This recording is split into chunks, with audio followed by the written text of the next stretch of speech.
je réponds à ton invitation à cette crèche donc, de Noël devenue maintenant une tradition.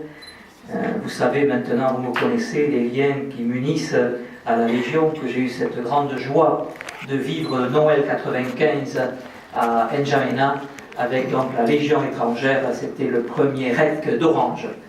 Et j'en garde bien sûr un très bon souvenir, et c'est pourquoi je rejoins chaque Noël la Légion avec beaucoup d'émotion, mais aussi avec grande joie. Et effectivement, je me rappelle de ces crèches qui avaient été faites, qui étaient très belles, et même ce concours de crèches, il avait fallu donc que je participe au jury, et c'était bien difficile de dire que l'une était plus belle que l'autre, parce qu'elles étaient toutes vraiment très belles et très bien faites. Voilà, donc c'est peut-être pas une prière que je vous propose ce matin, mais une petite réflexion sur Noël. Et ça s'appelle, je ne veux pas que ce soit trop long chaque fois, ça s'appelle le Noël de Joseph.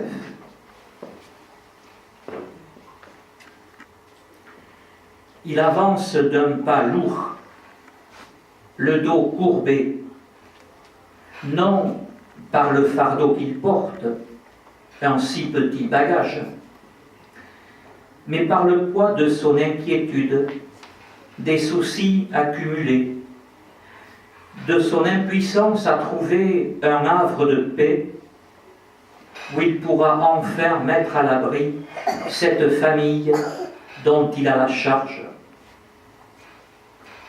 Lui, l'artisan charpentier, habitué au labeur quotidien, ne comprend pas cette marche. Cette angoisse qui germe dans son cœur à l'approche d'une naissance qu'il redoute pour cette femme qui partage sa vie et pour laquelle il aurait souhaité plus douce quiétude au terme de sa grossesse. Il faut marcher encore et encore. Il se retourne. Elle lui sourit, malgré la fatigue qui creuse ses joues. Elle avance de plus en plus lentement, car l'enfant qu'elle porte donne des signes d'impatience. L'homme revient vers elle, la soulève et la pose sur le dos de l'âne qui trébuche un peu, mais se stabilise, comme savent le faire les animaux habitués à porter des charges. Ils repartent. La nuit approche. La bise se fait cinglante. Et plus que jamais, l'homme comprend l'urgence de l'arrêt du voyage. Il sait aussi, car il a essuyé tant de refus, que l'hospitalité n'est pas chose naturelle et que, faute de moyens, on peut dormir sous les étoiles. Le chemin est très chaotique. Il trébuche, mais poursuit, l'angoisse au cœur. Soudain, à quelques mètres, il aperçoit une masure, une cabane de pierres sèches, servant sans doute d'abri aux bergers locaux. Seul un vieux bœuf occupe les lieux. Que faire? S'arrêter là et y attendre la naissance de l'enfant qui ne saurait tarder, car la femme gémit et soutient à deux mains ce ventre si lourd, malmené par les chaos de la route. Il avait essuyé tant de refus. « Je n'en peux plus, dit-elle doucement. » Alors, il la prend dans ses bras, la soulève délicatement et la dépose au sol devant cet abri de fortune dont il perçoit l'indigence, mais aussi la seule solution dans l'urgence. Elle s'allonge sur ce qui a servi de litière, cette paille du dénuement, cet élément de pauvreté qui la place d'emblée au cœur de l'humanité.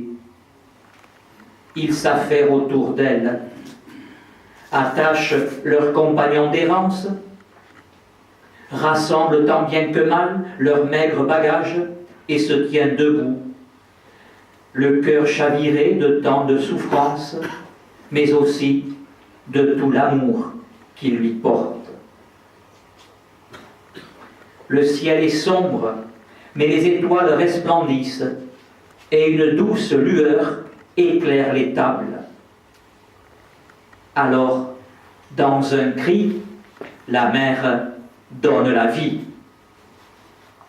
L'homme, l'ange, l'enfant, un magnifique sourire illumine son visage. Dans un geste d'offrande, il le tend à bout de bras et le présente ainsi à la mère qui s'apaise et regarde émerveillée son enfant nouveau-né.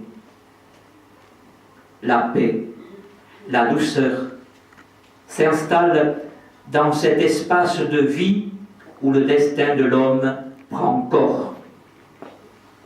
Le sommeil a raison de leur épuisement. Seul le bruit du vent